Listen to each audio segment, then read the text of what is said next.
Yesterday, Donald Trump said that I should be arrested. He said that I should be deported. He said that I should be denaturalized.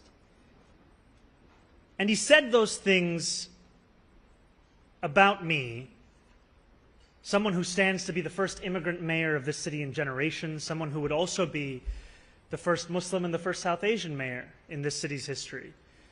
Less so because of who I am, because of where I come from, because of how I look or how I speak, and more so because he wants to distract from what I fight for. I fight for working people. I fight for the very people that have been priced out of this city, and I fight for the same people that he said he was fighting for. Democratic mayoral nominee Zohran Mamdani made a show of force in a Wednesday rally with powerful labor unions that now support his campaign after some of them backed former Governor Andrew Cuomo's failed primary bid. Zohran Mamdani is no longer just the insurgent assembly member from Queens. With over 500,000 votes in the Democratic primary, the most in more than 3 decades, he's become the unexpected standard-bearer for a city craving change. This moment in Midtown Manhattan, where unions that once stood beside Cuomo now cheer for Mamdani, marks a profound shift in New York City's political alliances. It echoes past turning points. In the 1930s, labor unions reshape urban politics under Fiorello LaGuardia. In the 1960s, the rise of labor-backed mayors like John Lindsay. Today, Mamdani inherits that legacy, but with a new twist. An alliance that unites immigrant workers, young first-time voters, and even disillusioned Trump voters under one economic promise: to make New York affordable again. My privilege, it is my honor to introduce to you someone who is a real champion for working New Yorkers, a real friend of labor, and our next mayor, Zohran Mamdani.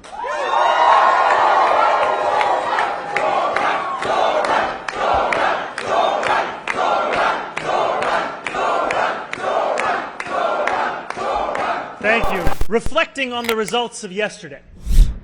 Results where we saw that more than 545,000 New Yorkers gave us a mandate to make this city affordable. And I say the word mandate because this was the most votes any movement has received in 36 years in mayoral elections. A mandate because we won this election by 12 points after just 3 rounds. And a mandate because New Yorkers deserve nothing less than a city where they do more than just struggle. A city where they can return to the dreams that brought them here in the first place. When Mamdani calls this a mandate, he's not wrong. In New York City's rough-and-tumble mayoral politics, a double-digit win is rare. In 1989, David Dinkins became New York City's first black mayor on a wave of coalition politics that united minorities and labor. Mamdani's numbers are similar, only now the stakes feel higher as New Yorkers grapple with soaring rents, stagnant wages, and a housing crunch not seen since the fiscal crisis of the 1970s. His promise isn't just to manage the city, but to transform it, reviving the immigrant dream that made New York the promised land for millions. But this time, with a progressive twist that defies both the old machine politics of Cuomo and the centrist status quo of Mayor Adams. Not only to win in November, but as partners in creating a New York City that puts working people first, not billionaires. I am thrilled to see labor is coalescing around Zohran to meet this historic moment. Labor is particularly well positioned to join Zohran's fight to build a city where all working families can have a dignified life, because it's at the core of what we do. We share his vision of a city that provides health care, public transportation, education, and other vital services so that New Yorkers don't just survive, but we want to thrive.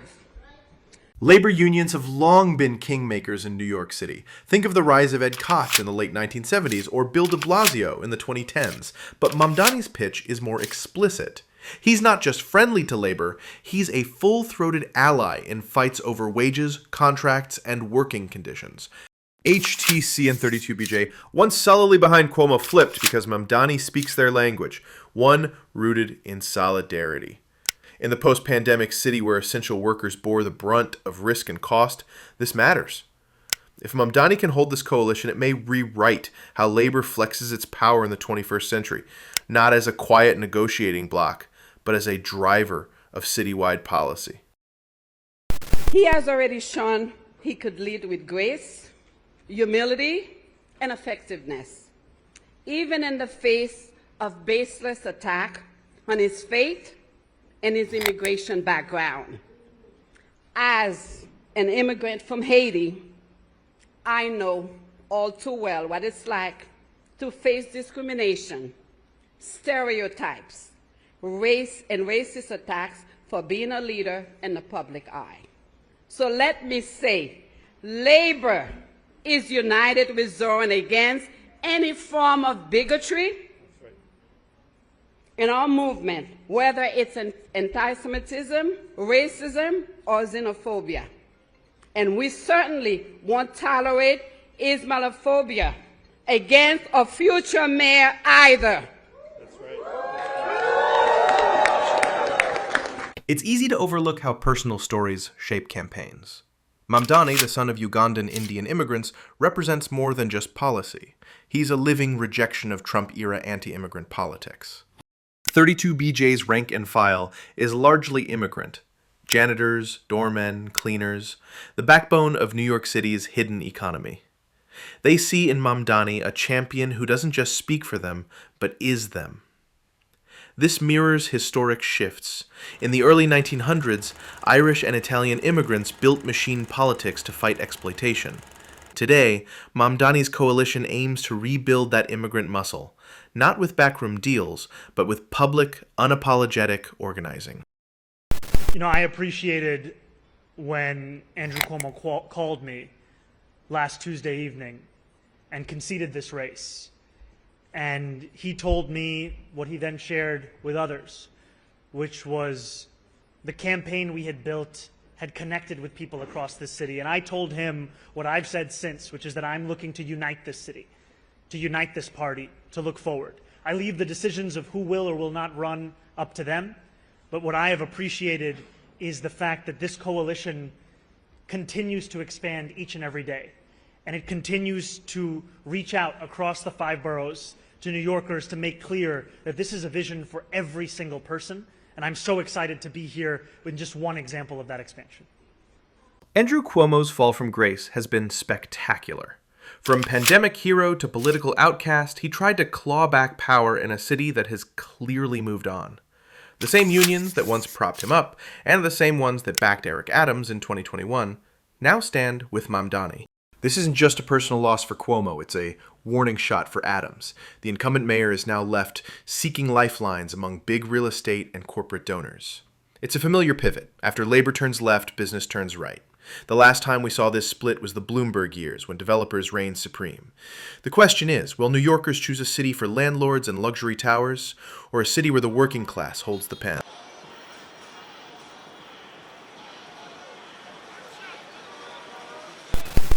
Yesterday, Donald Trump said that I should be arrested. He said that I should be deported. He said that I should be denaturalized.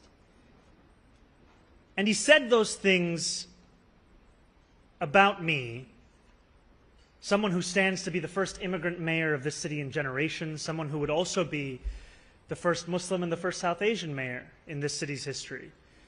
Less so because of who I am, because of where I come from, because of how I look or how I speak, and more so because he wants to distract from what I fight for. I fight for working people. I fight for the very people that have been priced out of this city, and I fight for the same people that he said he was fighting for. Mamdani's fiery response comes after President Trump reportedly threatened to have him arrested for refusing to cooperate with new federal crackdowns on sanctuary cities. This isn't the first time New York mayors have clashed with the federal government over immigration, but Mamdani's open defiance is shaping up to be one of the boldest standoffs yet. Back in the 2010s, then Mayor Bill de Blasio positioned New York City as a sanctuary city, shielding undocumented immigrants from ICE raids and deportations under Trump's first term. Those battles set the tone for years of legal fights, but few local leaders directly taunted Trump the way Mamdani just did. Now, with Trump back in power and doubling down on mass deportations, Mamdani's stance puts him in the crosshairs of a renewed federal push. His promise to defend newcomers isn't just rhetoric, it's a direct challenge to federal authority and a risky move that could test the limits of city-state federal power dynamics. Mamdani's next test won't be the unions or even Cuomo's lingering presence. It'll be delivering on this massive mandate while navigating an establishment waiting for him to slip. New York politics has a long memory, and it's full of cautionary tales. Dinkins ousted by Giuliani, de Blasio overshadowed by broken promises.